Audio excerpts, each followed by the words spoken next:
ओम नमो भगवते वासुदेवाय नमः। परिवर्तनी एकादशी व्रत की कथा।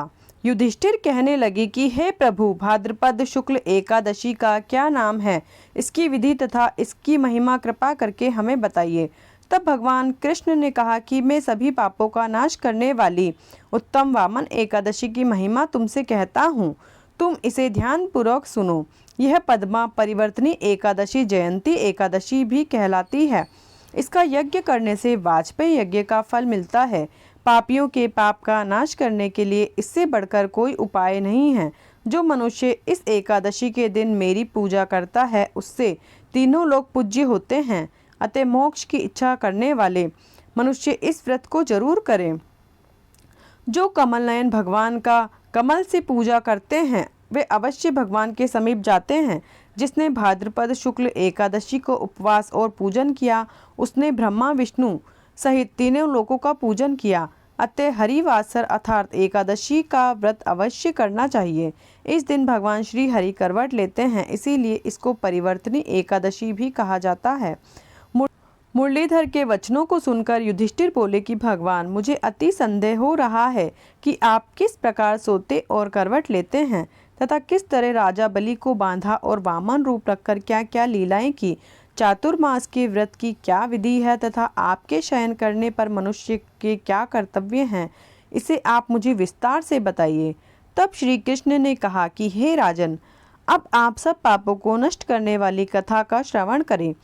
त्रेता युग में बलि नामक एक दैत्य था। वह मेरा परम भक्त था। विविध प्रकार के वेद सूक्तों से मेरा पूजन किया करता था और नित्य ही ब्राह्मणों का पूजन तथा यज्ञ के आयोजन करता था।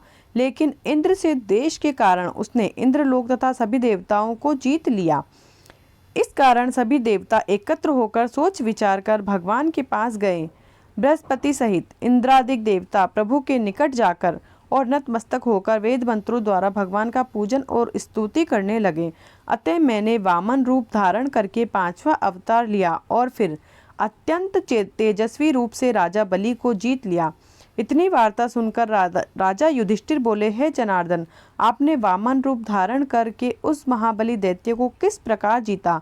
तब भगवान कृष्ण कहने लगे कि मैंने बलि से 3 पग भूमि की याचना करते हुए कहा कि ये मुझको 3 लोक के समान है और हे राजन, तुमको अवश्य ही देनी होगी।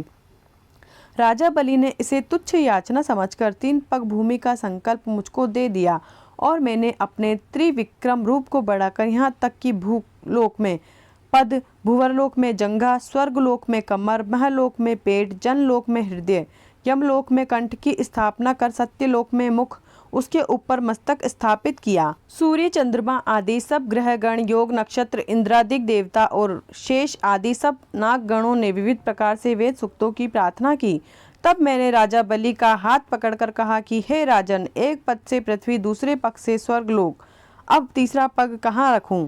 तब राजा बलि ने सर झुका लिया और मैंने कहा, मैंने अपना पैर उसके मस्तक पर रख दिया, जिससे मेरा वह भक्त पाताल को चला गया। फिर उसकी विनती और विनम्रता को देखकर मैंने कहा, हे बलि, मैं सदैव तुम्हारे निकट ही रहूँगा।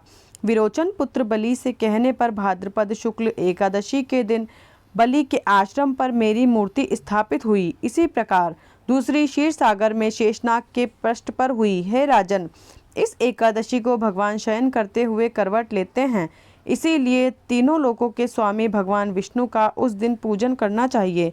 इस दिन तांबा, चांदी, चावल और दही का दान उचित है। इसके साथ ही रात्रि को जागरण अवश्य करना चाहिए। विधि पूर्वक इस एकादशी का व्रत करते हैं वे पापों से मुक्त होकर स्वर्ग में जाकर चंद्रमा के समान प्रकाशित होते हैं और यश पाते हैं। जो साधक इस कथा को पढ़ते या सुनते हैं उनको 1000 अश्वमेघ यज्ञ का फल प्राप्त होता है और श्री हरि की कृपा सदैव उन्हें प्राप्त होती है। ओम नमो भगवते वासुदेवाय नमः। भगवान विष्णु और माता लक्ष्मी की कृपा सदैव ही आप और आपके परिवार पर बनी रहे। धन्यवाद।